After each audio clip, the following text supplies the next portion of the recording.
Bismillahirrahmanirrahim. Assalamualaikum warahmatullahi wabarakatuh. Alhamdulillahirrabbilalamin. Allahumma salli ala Sayyidina Muhammadin wa ala alihi wa sahbihi wa salim ajmain. Alhamdulillah, kami dari Yayasan Rubatul Khairat Kota Ternate di bawah pimpinan Al-Habib Abdurrahman bin Kamil As-Sadaf. Sementara ini kami lagi membangun gedung pondok pesantren Rubatul Khairat Madrasah Al-Ulya yang sementara dibangun, ya. Gedung lantai 3. Kami sangat membutuhkan dana infak dan sedekah dari jamaah bapak-bapak dan ibu-ibu. Bagi yang mau berinfak untuk melanjutkan pembangunan gedung pondok pesantren, bisa ditransfer di rekening Bank Syariah Indonesia atas nama Yayasan Rubatul Khairat. Nomor rekening 723563956. Terima kasih.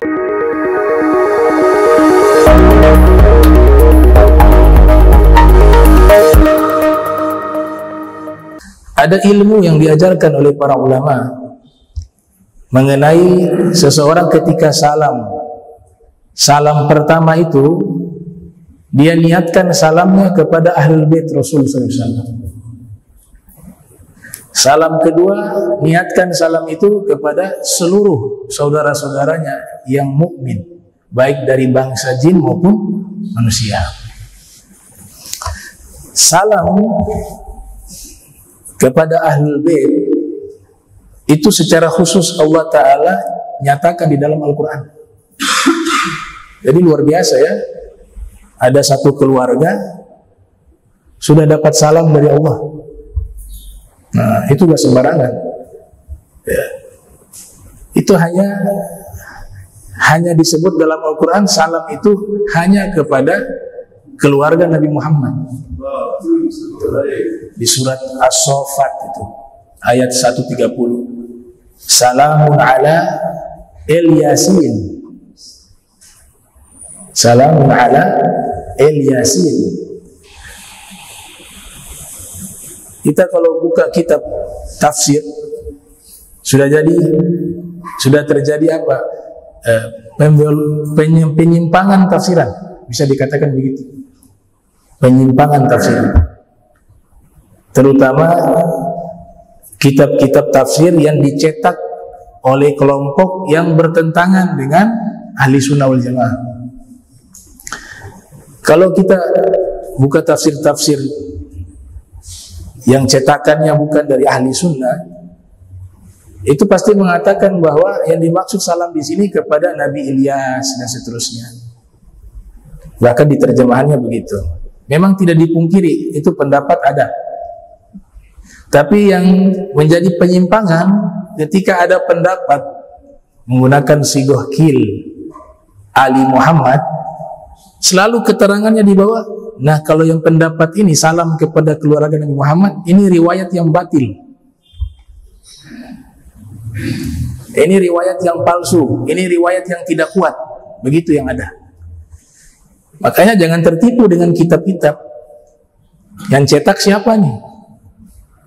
Begitu juga di PDF-PDF yang tersebar di media sosial, di internet, di Google dan lain sebagainya. Itu kebanyakan adalah cetakan-cetakan orang yang memang anti kepada Ahlul Bait. Makanya ketika membuka cetakan, misalnya tafsir Imam Qurtubi. Imam Qurtubi seorang ahli tafsir Spanyol, Andalus, abad 6 Hijriah. Kalau kita buka cetakan-cetakan baru nih, cetakan-cetakan yang gak jelas, itu pasti menyatakan bahwa tafsiran kepada salam ini kepada keluarga Muhammad, disebutnya begitu, ya, karena mereka memang gak ada hormat sama sekali. Sudah sebut ini salam kepada keluarga Muhammad, begitu aja. Ini riwayat yang palsu, ini riwayat yang lemah. Yang benar itu kepada Nabi Ilyas dan seterusnya dan seterusnya. Itu yang ada di kitab-kitab tersebut, ya. Ternyata ketika kita mengambil cetakan yang Mesir misalnya, yang tentunya di sana ditahqiq oleh ulama-ulama yang kompeten, ulama-ulama Azhar. Apa yang terjadi? 180 derajat perbedaannya.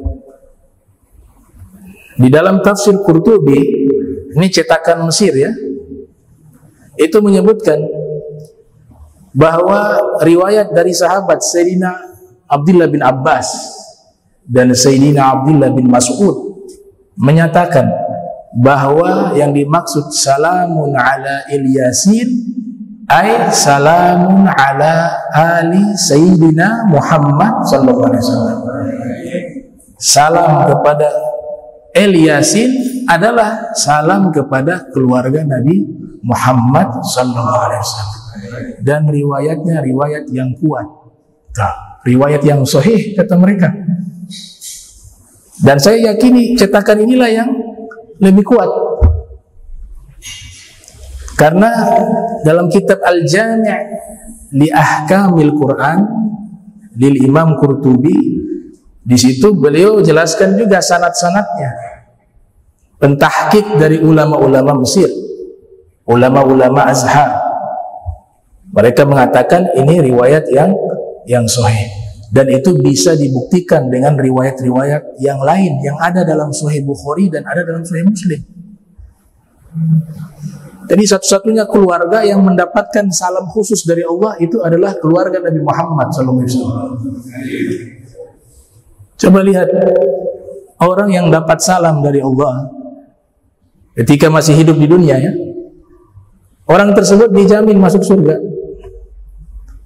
dan diberikan derajat yang istimewa di sisi Allah. Salamun qaulan mir rabbir rahim. Ya. Ada juga dalam ayat udkhuluha bisalam. Dzalika yaumul khulud lahum ma yasha'una fiha wa ladaina mazid. Jadi ulama mengatakan bahwa siapa yang ketika hidup di dunia mendapatkan salamnya Allah, surga. Gak bisa di neraka, gak bisa. Surga dan berada di surga yang tertinggi, Firdaus. Kalau dapat salam, kita kan gak dapat salamnya Allah. Yang bisa mendapatkan salamnya Allah ya orang-orang yang waktu itu hidup bersama Nabi. Karena kan yang bisa menghubungkan antara makhluk dengan Allah hanya Nabi Muhammad SAW. Nah, contohnya kalau Nabi kita itu entah berapa banyak Allah berikan salam, gak bisa kehitung. Tiap kali malaikat Jibril datang mengatakan, wahai Rasulullah, inna Allah yukri'uka salam.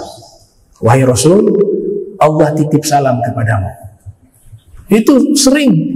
Nah, ini menunjukkan bahwa Nabi ini adalah satu sosok manusia yang berada di level tertinggi.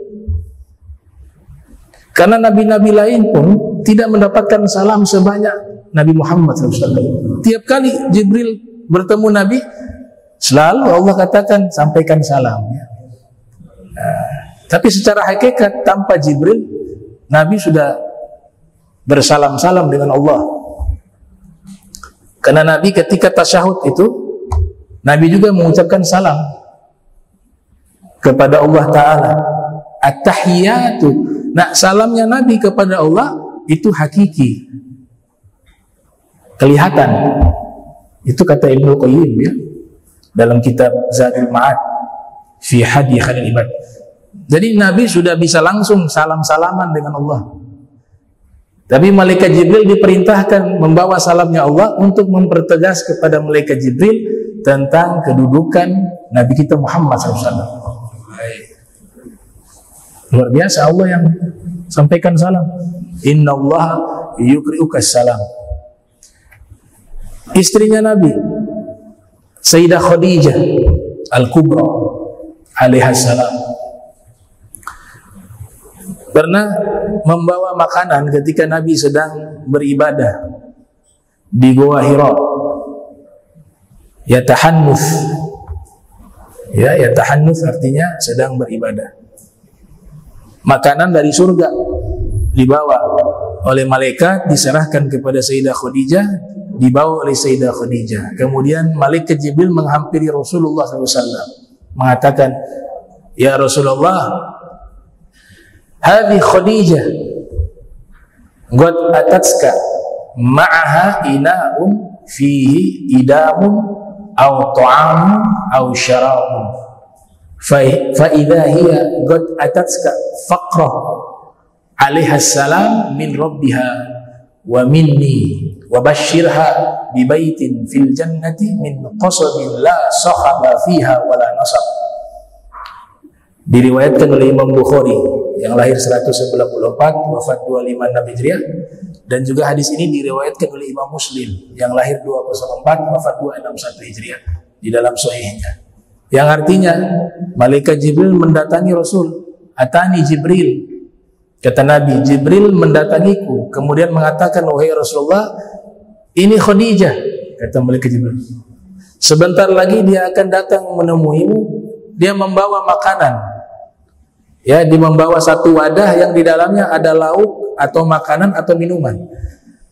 Apabila dia telah bertemu denganmu atau mendatangi dirimu, maka sampaikanlah salam kepadanya dari Tuhan ya Allah dan dari saya malaikat Jibril, dan tolong sampaikan kepada beliau bahwa Allah telah membangunkan satu istana di surga atas nama beliau, yang di dalamnya tidak ada lagi kebisingan dan kepayahan. Ketika Sayyidah Khadijah bertemu Rasul sallallahu alaihi wasallam, Nabi sampaikan itu.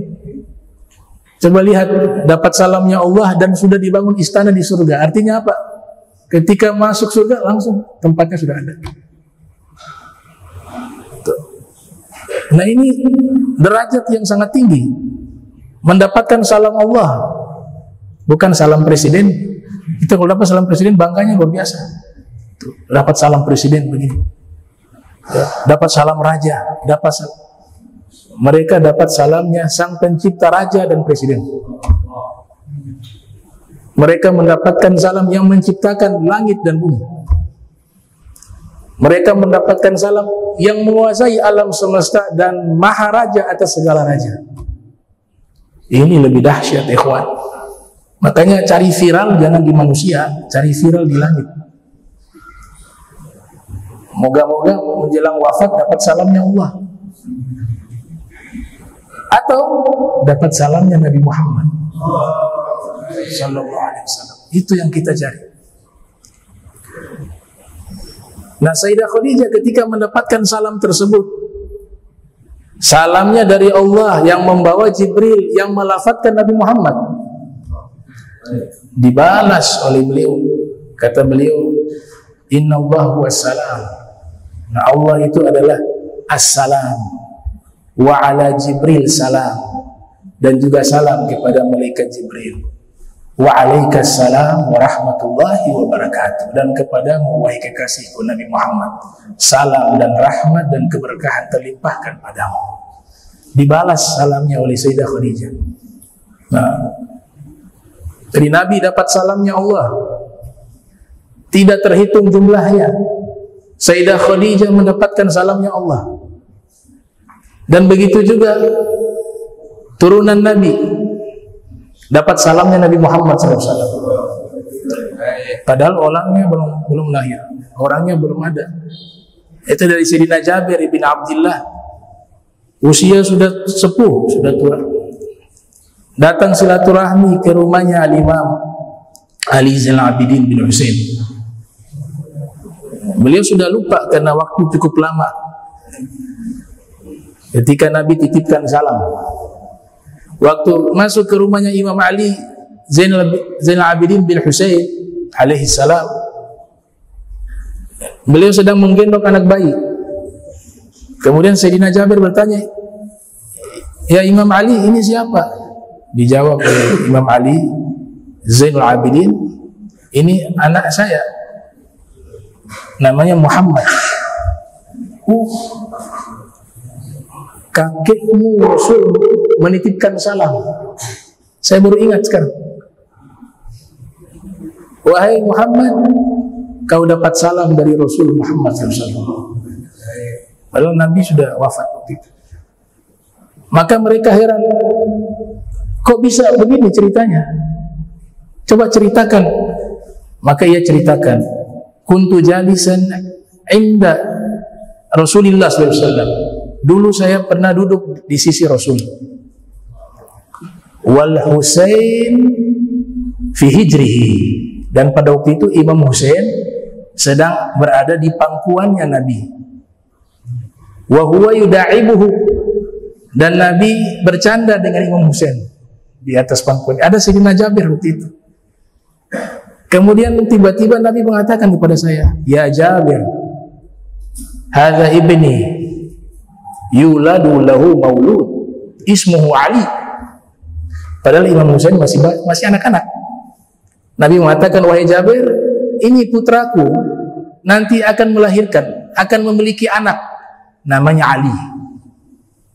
Ya. Ini Ali, idza kana yaumul qiyamati nada munadin. Apabila nanti hari kiamat terjadi, malaikat menyerukan satu seruan, liyagum sayyidul abidin, hendaklah berdiri pemimpin seluruh ahli ibadah. Fayagum, yang berdiri adalah anaknya Imam Ali bin Husain. Summa yuladu, tadi pakai lafaz liyagum ya, fil amr kalau ada lam perintah menggunakan lam liyagum, itu artinya sesuatu perintah yang orangnya belum ada di depan, goib, atau maknanya li taukid, penegasan. Setelah itu Nabi katakan apa? Nah nanti Imam Ali tadi, Imam Ali bin Husain, summa yuladu lahu walad ismuhu, nanti Imam Ali punya anak laki-laki, diberi nama Muhammad. Fa in adraktahu fa akrihu minni salam. Wahai Jabir, kalau kamu ketemu dengan Muhammad, ini Muhammad belum lahir nih, hatta Imam Ali juga belum lahir, wah Imam Husain masih kecil. Nabi sudah tahu nih nanti punya anak Imam Ali Zainal Abidin, beliau nanti punya anak namanya Muhammad. Kata Imam Sayyidina Jabir mengatakan, Rasulullah mengatakan padaku, jika kamu bertemu dengan Muhammad, sampaikanlah salamku kepadanya, kata Nabi Muhammad SAW. Fa'aklu minni salam. Ternyata setelah menyampaikan salam tersebut, tidak lama beliau meninggal dunia. Sehingga ulama-ulama hadis mengatakan apa? Bahwasanya umurnya dipanjangkan oleh Allah hanya sekedar menyampaikan salam Nabi Muhammad SAW. Karena Nabi titipkan salam kepadanya. Dapat salam. Sayyidah Khadijah mendapatkan salam, Nabi Muhammad mendapatkan salam dari Allah, Al-Imam Ali Zainal Abidin mendapatkan salam dari Allah lewat Nabi Muhammad. Kalau dari Nabi Muhammad pasti dari Allah. Wa ma yantiqu anil hawa in huwa illa wahyun yuha. Nabi ucapkan itu wahyu dari Allah. Al-Imam Muhammad Al-Bagir mendapatkan salam juga dari Allah lewat lisan Rasul SAW. Maka selaras dengan ayat tadi, surat As-Saffat ayat 130, salamun ala Ilyasin, salam dari Allah kepada seluruh keluarga Nabi Muhammad SAW. Yang luar biasa, ini kisah di masa kita, tidak terlalu lama, tahun-tahun 1960 Masehi. Dulu ada ulama Mesir terkenal namanya Syekh Mutawali Sya'rawi, ahli tafsir, pernah mengajar di Saudi Arabia, di Ummul Qura, juga Universitas Ibn Abdul Aziz. Beliau ahli sunnah wal jamaah, tapi jadi guru besar di sana. Kurang lebih beberapa tahun tinggal di Saudi, ngajar di sana. Nah, setiap saat ada waktu selalu ziarah ke makam Rasul SAW, mengucapkan salam kepada Nabi SAW. Ternyata waktu hendak pamitan, beliau ingin kembali ke Mesir, maka beliau datangi kuburan Rasul dan beliau sedih karena akan berpisah dengan Nabi SAW. Nah, akhirnya ketika pamitan kepada Nabi, dengan perasaan sedih, kalau sudah di Mesir sudah sulit lagi untuk ziarah kepada Rasul. Nah, malamnya itu bermimpi, berjumpa dengan Rasul Sallallahu Alaihi Wasallam.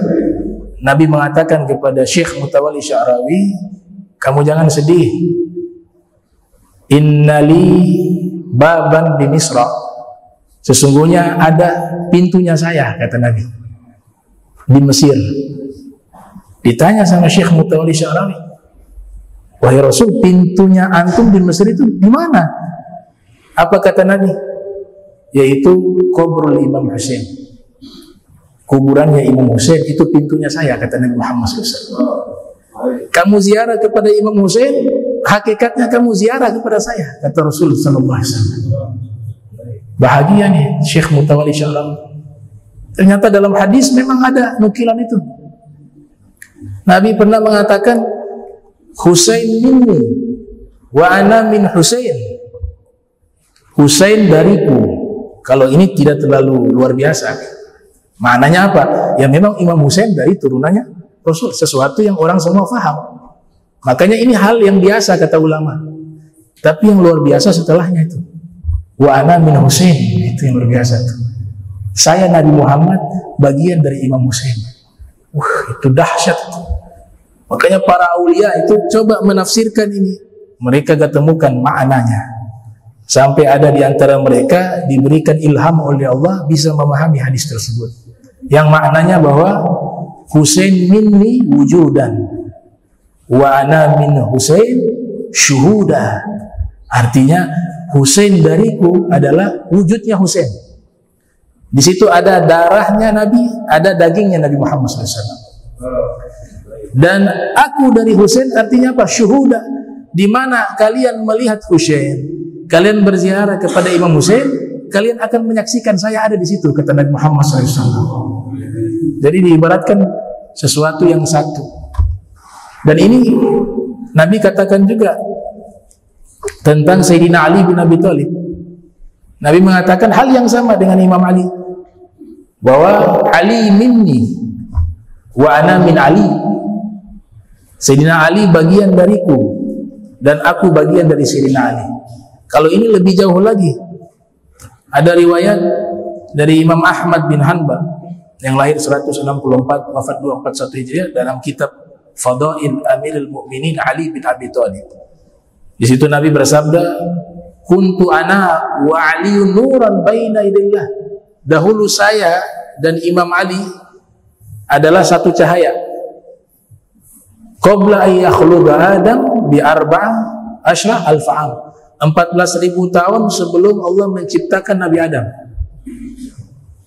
Falamma khalaqallahu Adama, tatkala Allah telah menciptakan Nabi Adam, qasama dzalika nur juz'ain. Allah bagi satu cahaya itu menjadi dua bagian. Fajuz'un ana wa juz'un Ali. Maka satu bagian itu saya dan satu bagiannya adalah Imam Ali. Ini riwayat Imam Ahmad atau putranya Al-Imam Abdullah bin Ahmad. Maka kata Imam Ali, bagian dariku adalah kita sama-sama berasal dari cahaya yang satu. Sayyidina Ali dari cahaya Nabi Muhammad SAW diciptakan. Dan Imam Ali juga satu cahaya di awal sebelum alam semesta diciptakan bersama Nabi Muhammad SAW. Nah ini pembahasan kalau orang sufi bilang ilmu cahaya, ilmu nur, ya, ilmu cahaya. Ilmu cahaya pasti akan masuk ke situ. Ilmu cahaya masuk ke situ. Nah, begitu juga Sayyidah Fatimah. Sayyidah Fatimah Az-Zahra, Nabi katakan Fatimah itu bad'atun minni. Sayyidah Fatimah itu adalah juz'un minni, bagian dari diriku. Luar biasa. Setelah itu Nabi katakan apa? Faman aghdabaha aghdabani. Siapa yang membuat Sayyidah Fatimah murka, dia membuat saya murka. Coba lihat nih, ini dalam sekali ucapan Nabi. Nabi tidak mengatakan siapa yang membuat Sayyidah Fatimah murka seakan-akan dia membuat saya murka. Gak ada kata seakan-akan. Langsung. Siapa yang membuat Sayyidah Fatimah murka, dia membuat saya murka. Artinya apa? Sayyidah Fatimah, Imam Hasan, Imam Husain, Imam Ali, wa Sayyidah Khadijah Al-Kubra, itu bagaikan satu jiwa dengan Nabi. Kalian menusuk duri di tubuh mereka, yang pertama kali merasakan sakit bukan mereka, tapi Nabi Muhammad SAW. Itu maknanya. Makanya Nabi bilang, seandainya mereka menginjak duri, aku orang pertama yang merasakan sakitnya itu, kata Rasulullah SAW. Makanya pesan dari Allah Ta'ala itu al-mawaddata fil qurba, itu sama Ahlul Bait ini letakkan cinta kepada mereka. Perintah ini wajib bukan sunnah. Ada yang bilang kita gak benci tapi gak cinta juga sih. Gak bisa, wajib, yang namanya wajib harus cinta, gak ada pilihan. Kalau antum tidak cinta, antum celaka, selesai. Apalagi yang memusuhi, lebih parah lagi. Sama seperti sholat 5 waktu kan wajib, diwajibkan kalian sholat 5 waktu. Nah, saya gak mengingkari sholat itu wajib, tapi saya gak sholat, ya berdosa. Sama seperti perintah mencintai Ahlul Bait, kita mengatakan saya gak cinta sih, tapi saya tidak benci. Antum tidak cinta, berarti antum tidak melaksanakan perintah Allah yang wajib. Nabi mengatakan hal itu. Ahibbullah lima yabzukum bihi min ni'ami wa ahibbuni lihubbillah wa ahibbu ahla baiti lihubbi. Cintailah Allah karena Allah berikan nikmat pada kalian, dan cintailah aku karena mencintai Allah, dan cintailah keluargaku karena mencintaiku, kata Nabi Muhammad SAW. Kata perintah di sini wajib, bukan sunnah. Karena cinta kepada Allah dan Rasul itu wajib. Begitu juga kepada Ahlul Bait Nabi. Makanya ini ajaran jangan sampai dirusak. Ini memang akhir zaman dirusak hal seperti ini. Ya. Ada kisah yang menunjukkan bahwa Nabi dengan Ahlul Bait itu seperti satu badan, gak bisa dipisah. Kajasadin wahidin. Kalau Imam Hasan, Imam Husain jaraknya dekat. Ini keturunan yang kesekian. Imam Ali Ridho bin Musa Al-Kadhim. Imam Ali Ridho bin Musa Al-Kadhim diceritakan dalam kitab Nurul Absar fi Manaqib Ali Al-Mukhtar. Jadi dulu ada satu tokoh namanya Abu Habib. Abu Habib ini tinggal di satu wilayah yang nanti di situ menjadi rute perjalanan orang-orang melaksanakan ibadah haji. Biasa di tempat beliau tuh mereka transit. Di situ dibangun satu masjid. Nah, Abu Habib ini bermimpi waktu itu masjid yang menjadi tempat persinggahan orang-orang yang ingin melaksanakan ibadah haji itu penuh, membludak. Dalam mimpi ya. Ini juga diriwayatkan oleh Ibnu Asakir ya. Dia lihat masjid itu penuh. Penasaran, beliau masuk. Ternyata ketika beliau masuk, di bagian depan masjid itu, di mihrabnya itu adalah Rasul Muhammad SAW. Rasulullah sedang duduk di atas satu tikar. Kemudian orang-orang ini pada antri, Nabi membagikan buah kurma. Dan itu di keranjang yang kelihatan dalam mimpi itu, keranjang itu biasa dibuat di kota Madinah Al-Munawwarah. Nah, semua antri dikasih kurma. Tiba gilirannya Abu Habib. Waktu Abu Habib berhadapan dengan Nabi, Nabi berikan kurma. Beliau gak berani menatap Rasul. Tuh, saking besar wibawanya. Akhirnya sudah beliau terima itu kurma, keluar dari masjid. Beliau hitung tuh, dapat 18 butir kurma. Nah, kemudian ditakwil oleh beliau, ini mungkin umur saya 18 tahun lagi. 1 tahun itu 1 tahun hidup, satu butir itu 1 tahun. Ada 18 butir kurma, berarti 18 tahun umur saya mungkin. Ditakwil begitu dalam mimpi. Udah, beliau bangun dari tidur. Ini masih terekam jelas mimpinya itu. 20 hari kemudian, beliau di sawah.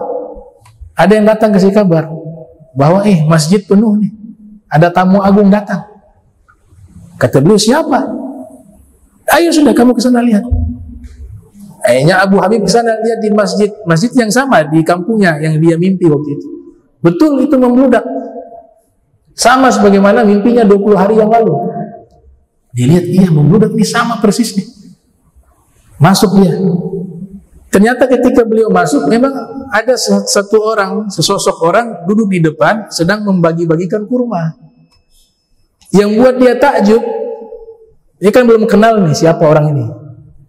Dia lihat tikarnya itu sama seperti tikar dalam mimpi, yang dimana Nabi duduk di situ. Bahkan posisi duduknya sama persis dengan posisi duduknya Rasulullah SAW di dalam mimpi. Dia lihat itu keranjang kurma sama juga.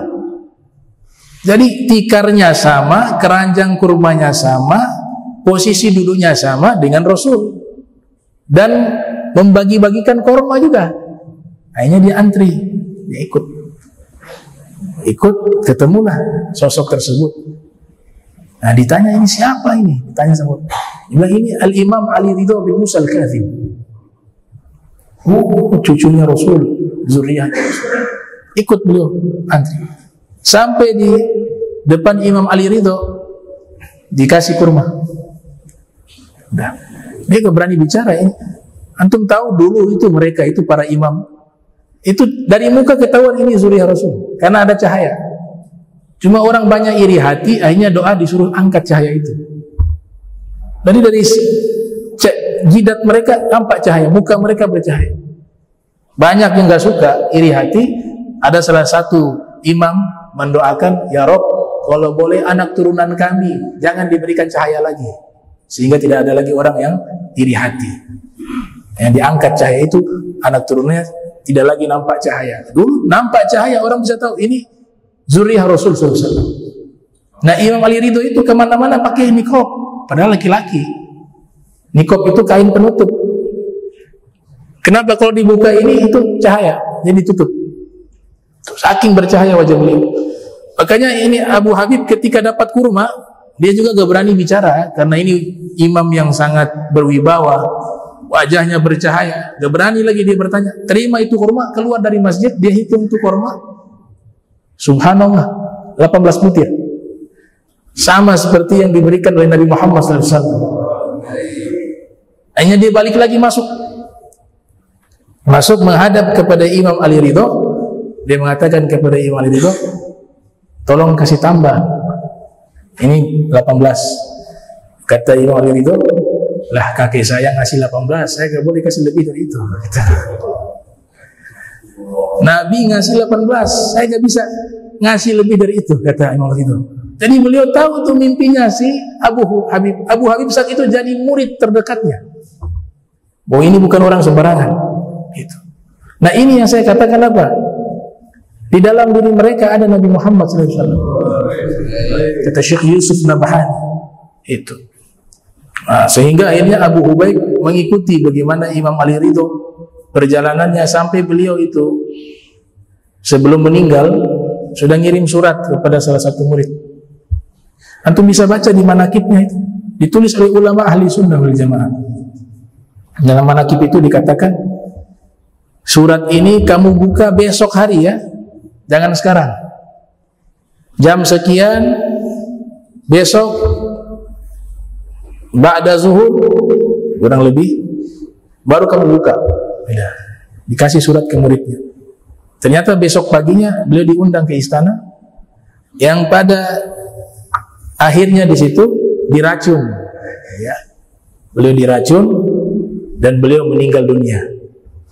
Waktu beliau meninggal dunia, sesuai wasiat kepada muridnya, buka surat. Dibuka itu surat.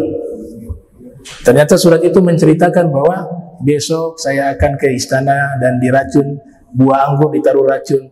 Itu sudah qadarullah, saya akan meninggal syahid diracun oleh fulan bin fulan. Jam sekian saya meninggal. Saya wasiatkan nanti setelah saya meninggal, urus jenazah saya, kuburkan saya di sini, sampaikan kepada keluarga saya. Semua itu sudah ditulis 1 hari sebelum meninggal dunia.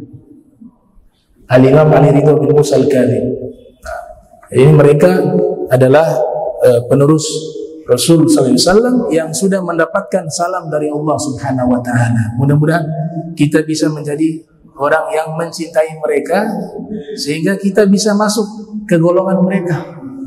Ya. Ada nasab qarabah, ada nasab taqwa wal ilm, ada nasab hubungan darah dengan Nabi.